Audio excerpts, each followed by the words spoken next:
யோவான் எழுதின சுவிசேஷம் 5ஆம் அதிகாரம். இவைகளுக்கு பின்பு யூதருடைய பண்டிகை ஒன்று வந்தது. அப்பொழுது இயேசு எருசலேமுக்கு போனார். எபிரேய பாஷையிலே பெதஸ்தா என்னப்பட்ட ஒரு குளம் எருசலேமில் ஆட்டு வாசலின் அருகே இருக்கிறது. அதற்கு 5 மண்டபங்கள் உண்டு.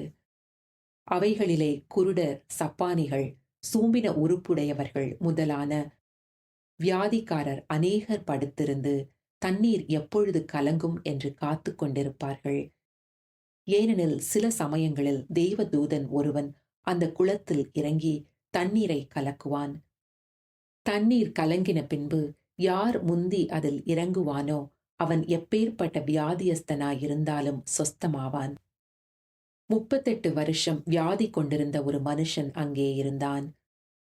படுத்திருந்த அவனை இயேசு கண்டு, அவன் வெகு காலமாய் வியாதியஸ்தன் என்று அறிந்து அவனை நோக்கி, சொஸ்தமாக வேண்டுமென்று விரும்புகிறாயா என்று கேட்டார். அதற்கு வியாதியஸ்தன், ஆண்டவரே, தண்ணீர் கலக்கப்படும் போது என்னை குளத்தில் கொண்டு போய் விடுகிறதற்கு ஒருவருமில்லை. நான் போகிறதற்குள்ளே வேறொருவன் எனக்கு முந்தி இறங்கி விடுகிறான் என்றான். இயேசு அவனை நோக்கி, எழுந்திரு, உன் படுக்கையை எடுத்துக்கொண்டு நட என்றார். உடனே அந்த மனுஷன் சொஸ்தமாகி தன் படுக்கையை எடுத்துக்கொண்டு நடந்து போனான். அந்த நாள் ஓய்வு நாளாயிருந்தது. ஆதலால் யூதர்கள் குணமாக்கப்பட்டவனை நோக்கி, இது ஓய்வு நாளாயிருக்கிறதே, படுக்கையை எடுத்துக்கொண்டு போகிறது உனக்கு நியாயமல்ல என்றார்கள். அவன் அவர்களுக்கு பிரதியுத்தரமாக, என்னை சொஸ்தமாக்கினவர் உன் படுக்கையை எடுத்துக்கொண்டு நடவென்று எனக்கு சொன்னார் என்றான். அதற்கு அவர்கள், உன் படுக்கையை எடுத்துக்கொண்டு நடவென்று உன்னுடனே சொன்ன மனுஷன் யார் என்று அவனிடத்தில் கேட்டார்கள்.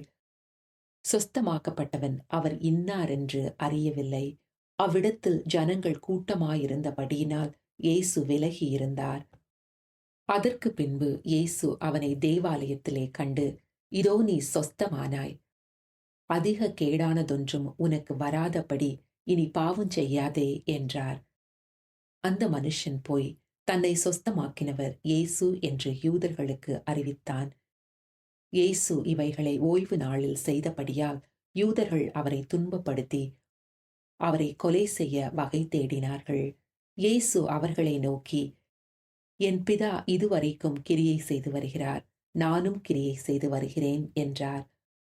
அவர் ஓய்வு நாள் கட்டளையை மீறினதுமல்லாமல் தேவனை தன்னுடைய சொந்த பிதா என்றும் சொல்லி தம்மை தேவனுக்கு சமமாக்கினபடியினாலே யூதர்கள் அவரை கொலை செய்யும்படி அதிகமாய் வகை தேடினார்கள். அப்பொழுது இயேசு அவர்களை நோக்கி, மெய்யாகவே மெய்யாகவே நான் உங்களுக்கு சொல்லுகிறேன், பிதாவானவர் செய்ய குமாரன் காண்கிறதெதுவோ அதையே அன்றி வேறொன்றையும் தாமாய் செய்ய மாட்டார். அவர் எவைகளை செய்கிறாரோ அவைகளை குமாரனும் அந்தபடியே செய்கிறார். பிதாவானவர் குமாரனிடத்தில் அன்பாயிருந்து தாம் செய்கிறவைகளையெல்லாம் அவருக்கு காண்பிக்கிறார். நீங்கள் ஆச்சரியப்படத்தக்கதாக இவைகளை பார்க்கிலும் பெரிதான கிரியைகளையும் அவருக்கு காண்பிப்பார். பிதாவானவர் மரித்தோரை எழுப்பி உயிர்ப்பிக்கிறது போல குமாரனும் தமக்கு சித்தமானவர்களை உயிர்ப்பிக்கிறார். அன்றியும் பிதாவை கனம் பண்ணுகிறது போல எல்லாரும் குமாரனையும் கனம் பண்ணும்படிக்கு பிதாவானவர் தாமே ஒருவருக்கும் நியாய தீர்ப்பு செய்யாமல் நியாய தீர்ப்பு செய்யும் அதிகாரம் முழுவதையும் குமாரனுக்கு ஒப்பு கொடுத்திருக்கிறார். குமாரனை கனம் பண்ணாதவன் அவரை அனுப்பின பிதாவையும் கனம் பண்ணாதவனாயிருக்கிறான். என் வசனத்தை கேட்டு என்னை அனுப்பினவரை விசுவாசிக்கிறவனுக்கு நித்திய ஜீவன் உண்டு. அவன் ஆக்கினை தீர்ப்புக்குட்படாமல் மரணத்தை விட்டு நீங்கி ஜீவனுக்குட்பட்டிருக்கிறான் என்று மெய்யாகவே மெய்யாகவே உங்களுக்கு சொல்லுகிறேன். மரித்தோர் தேவகுமாரனுடைய சத்தத்தை கேட்கும் காலம் வரும். அது இப்பொழுதே வந்திருக்கிறது. அதை கேட்கிறவர்கள் பிழைப்பார்கள் என்று மெய்யாகவே மெய்யாகவே உங்களுக்கு சொல்லுகிறேன். ஏனெனில் பிதாவானவர் தம்மில் தாமே ஜீவனுடையவராயிருக்கிறது போல குமாரனும் தம்மில் தாமே ஜீவனுடையவராயிருக்கும்படி அருள் செய்திருக்கிறார். அவர் மனுஷகுமாரனாயிருக்கிறபடியால் நியாயத்தீர்ப்பு செய்யும்படிக்கு அதிகாரத்தையும் அவருக்கு கொடுத்திருக்கிறார். இதை குறித்து நீங்கள் ஆச்சரியப்பட வேண்டாம். ஏனென்றால் பிரேத குழிகளிலுள்ள அனைவரும் அவருடைய சத்தத்தை கேட்கும் காலம் வரும். அப்பொழுது நன்மை செய்தவர்கள் ஜீவனை அடையும்படி எழுந்திருக்கிறவர்களாகவும், தீமை செய்கிறவர்கள் ஆக்கினையை அடையும்படி எழுந்திருக்கிறவர்களாகவும் புறப்படுவார்கள். நான் என் சுயமாய் ஒன்றும் செய்கிறதில்லை. நான் கேட்கிறபடியே நியாயம் தீர்க்கிறேன். எனக்கு சித்தமானதை நான் தேடாமல், என்னை அனுப்பின பிதாவுக்கு சித்தமானதையே நான் தேடுகிறபடியால் என் தீர்ப்பு நீதியாயிருக்கிறது. என்னை குறித்து நானே சாட்சி கொடுத்தால் என் சாட்சி மெய்யாயிராது.